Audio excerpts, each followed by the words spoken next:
आज की मेरी कहानी है एक शादीशुदा लड़की के लिए कि कैसे एक शादीशुदा लड़की के लिए सब कुछ उसका पति ही होता है और शादी के बाद उसकी ज़िंदगी कैसे बदल जाती है। तो आइए चलते सुनते हैं अनन्या की कहानी। अनन्या दर्पण के सामने बैठी थी।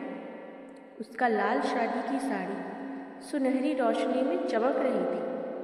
उसकी कलाई पर खनकती चूड़ियों की हल्की आवाज़ उसे याद दिला रही थी कि वह एक नई जिंदगी की ओर बढ़ रही है। उसका दिल उत्साह और घबराहट से तेजी से धड़क रहा था। उसे आर्यन को शादी से 1 साल तक जाना था। इतना वक्त यह समझने के लिए काफ़ी था कि वह एक अच्छे और जिम्मेदार इंसान थे। लेकिन शादी सिर्फ प्यार नहीं बल्कि जीवन भर का बंधन था। यह एक अनदेखा सफ़र था जिसका हर मोड़ नया अनुभव लेकर आता। शाम को जब वह पहली बार अपने ससुराल में कदम रखी तो उसे प्यार और अपनेपन का महसूस हुआ। उसकी सास सुनीता ने बड़े प्यार से उसका हाथ थामा और मुस्कुरा कर कहा, अब तुम सिर्फ हमारी बहू नहीं बेटी भी हो। आर्यन बेहद समझदार और परवाह करने वाले थे। उन्होंने बार बार पूछा, तुम ठीक हो, कुछ चाहिए?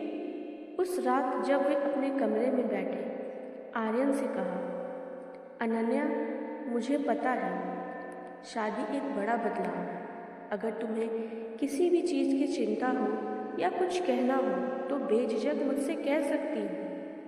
हम इस सफ़र में साथ हैं अब। अनन्या ने उसकी बातों में ईमानदारी देखी और मन ही मन शुक्रगुजार हुई कि उसे एक ऐसा जीवन साथी मिला है जो उसकी भावनाओं को समझता है। शादी के बाद की ज़िंदगी पूरी तरह बदल जाती है। अब अनन्या सिर्फ एक बेटी नहीं बल्कि एक बहू और पत्नी भी थी। सुबह की पहली चाय से लेकर आखिरी पहर तक उसका दिन रिश्तों को निभाने में बीतने लगा। सुबह उठते ही सासू माँ के साथ रसोई में जाना, देवर ननद के साथ हंसी मजाक और ससुर जी के लिए अखबार और चाय तैयार करना, सब कुछ नया सा था। लेकिन आर्यन हर कदम पर उसके साथ थे। एक दिन जब वह देर तक सोई रही तो उसे चिंता हुई कि सासू माँ क्या सोचेगी। लेकिन जब वह उठी तो देखा कि आर्यन पहले ही चाय बना चुके थे। तुम्हें अभी सब चीज़ें सीखने और समझने में समय लगेगा, कोई जल्दी नहीं है, आर्यन ने मुस्कुराते हुए कहा। उसकी यह छोटी छोटी बातें अनन्या के दिल को छू जाती थी।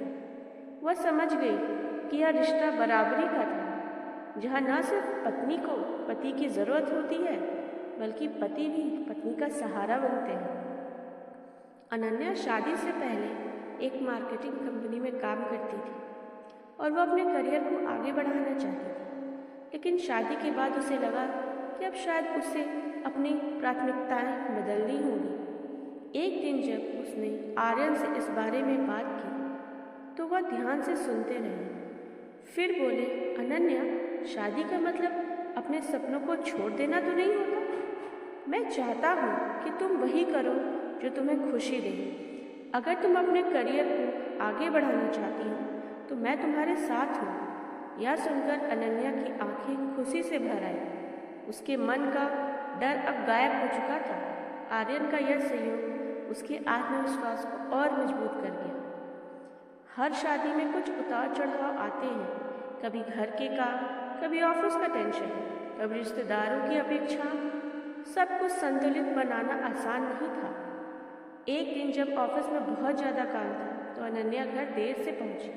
वह बेहद थकी हुई थी, लेकिन जैसे ही उसने दरवाज़ा खोला उसे देखकर आर्यन ने कहा, आज तुम बहुत थकी लग रही हो। चलो, आज खाना मैंने बना दिया है, बस तुम आराम करो। अनन्या को विश्वास नहीं हुआ कि आर्यन ने उसके बिना कहे उसकी परेशानी समझ ली। यह छोटी छोटी बातें उनके रिश्तों को और मजबूत कर रही थी। समय बीतता गया और उनकी शादी को 2 साल के हो गए। अब वे एक दूसरे से पहले से भी बेहतर समझने लगे थे। प्यार और आपसी सम्मान उनके रिश्ते की नींव बन चुका था।